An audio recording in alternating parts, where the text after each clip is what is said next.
Hi, and welcome to Cooking Time. I'm David Martone, Executive Chef at Classic Thyme in Westfield. And today's show, we're featuring cheap, economical meal based on one simple tomato marinara sauce.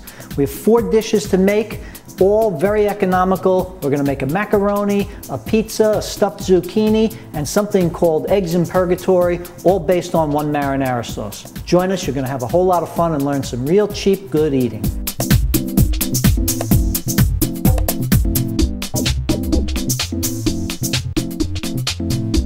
Hello, and welcome to Cooking Time. I'm David Martone, Executive Chef at Classic Thyme Cooking School here in Westfield. And today, we're celebrating some cheap dishes all based around a simple tomato-based marinara sauce. I'm not brand specific, but today we're using Tutarosso tomatoes, and the reason I'm telling you that is they were recently on sale. And my dad, who's 80 years old, who has nothing but time on his hands, constantly shops for me and catches all the sales. So while this is normally about $2 for a can, I think he got a bunch of them. When I say a bunch of them, I'm talking about like 17 cases of them. He goes into the supermarket and he'll say, "Sir, there's a limit of 4. He'll put 40 of them in his carriage and he'll go up and he'll say, "Listen, I'm 80 years old. Got nothing but time on my hands. You can see me 20 times and I'll annoy you 20 times, or you can ring me up all at once."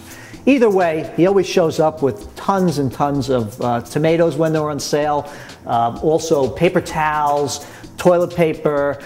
It's really our staples that we go through: a ton of paper towels, a ton of tomatoes, and olive oil, of course. So we're going to make this simple marinara sauce, and we're going to use it for a variety of things. We're going to chop up some garlic, and I'm simply just crushing down the garlic a little bit to flatten it out so it doesn't shoot all over my cutting board when I chop it up. I buy my garlic already chopped, and I try and buy garlic that comes out of California. Comes out of Gilroy, California. You have to be careful because garlic that comes out of other parts of the world really going to have an off taste, and we're really watching food that comes out of other parts of the world at this point, because there's been a lot of problems with contaminations and different quality issues. So the garlic comes in a container. It's marked that it comes from Gilroy, California. If not, just buy some bulbs of garlic, peel them, and then we're just going to simply chop them up real quick. And we're going to start some olive oil sauteing in a wide pan. We'll get that going now. Heat our pan up. The wider the pan, the quicker this will actually cook. If you cook it in a sauce pot like this, it'll take a bit longer to cook. So we're looking for a quick cooking time, and that's what it's really all about with marinara sauce. Marinara sauce should cook really just for about 15 minutes. Very fresh sauce. It's my all-purpose sauce. We probably eat it a couple of times a week. We use it on anything from a dipping sauce to macaroni, which you might call pasta, to pizza, to just about anything else where you need a quick tomato-based sauce. So we've got our olive oil going.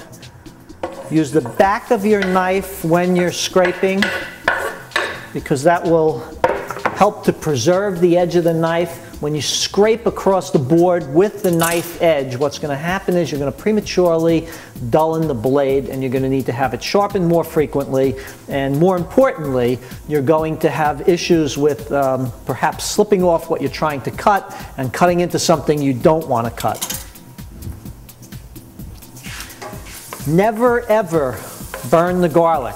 If the garlic burns, you've only used pennies worth of garlic and olive oil here. So throw it out and start over.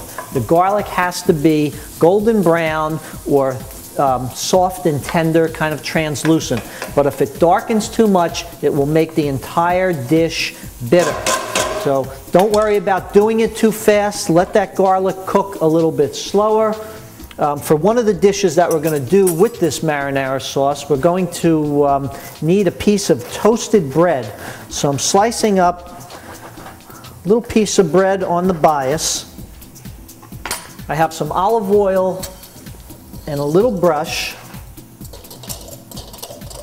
I just want to brush this bread lightly with some oil. We also do this same type of bread and brush it with oil when we're making paninis, which I can do in the same pan.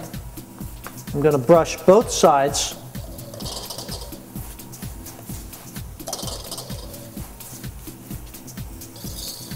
What I'm going to do is heat up a grill pan here.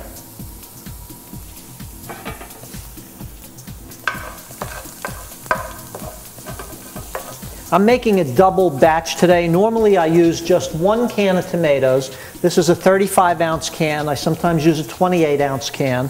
Either size will be sufficient enough to sauce an entire pound of macaroni. See, the garlic is getting slightly golden here, but I'm being careful not to allow it to color too much. Because again, the pieces that are cut a bit smaller will burn up faster, and if they get very dark brown or black, it's going to make the entire dish bitter. I think we're about good here. Be careful when you pour this in, because it does have a tendency to splash. But if you pour it in quickly, it'll give you one quick splash, and then you'll get that initial burst of sizzle. Putting in my second can here. As you can see, these are whole plum tomatoes. I'm going to raise my heat up a bit. I want to get this simmering nicely. Once this starts to simmer a little bit, then I can get in there and I can start to break up these tomatoes. See if my grill pan is hot.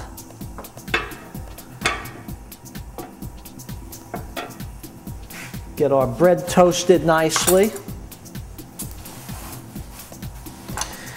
Now, one of the things we're going to do with this tomato sauce is we're going to poach a few different things in it. We have a number of things we want to do with it. I need to take a zucchini, and what I want to do is stuff the zucchini. It's a great dish I came upon in Italy this summer while eating at a little restaurant, which is kind of a favorite place I have in Rome. Not like I travel to Rome all the time, but the last 2 times I was there, ate there several times, and it was wonderful. So I cut both ends off my zucchini, and then I'm going to cut this zucchini into 3 pieces, actually. I want to take a peek at my bread. Still toasting nicely. Now, you can use either a paring knife or a vegetable peeler. And what I want to do is I want to take out all the seeds. So by using the vegetable peeler, it's already rounded. So I can stick this in all the way around.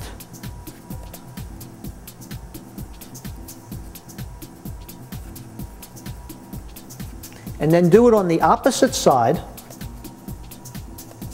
so that you're cutting all the way through. And eventually I'll be able to dig out all the seeds in the center of the zucchini. With the paring knife, you would just go all the way around. And then I sometimes use my finger or the back of a wooden spoon to push out the seeds from one end to the other. Then I'll take my vegetable peeler, and then I can get right in there and scoop everything out from that zucchini. We have a perfect little vehicle to add our stuffing. I'll just do the other couple.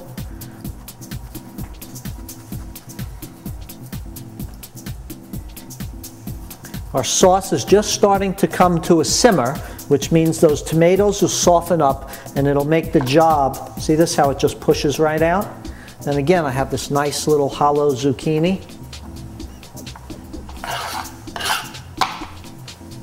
Okay. Move this around a little bit. I'm already starting to get those wonderful aromas of the garlic and the tomatoes. A little bit more toasted on that side. I'll cut this last one.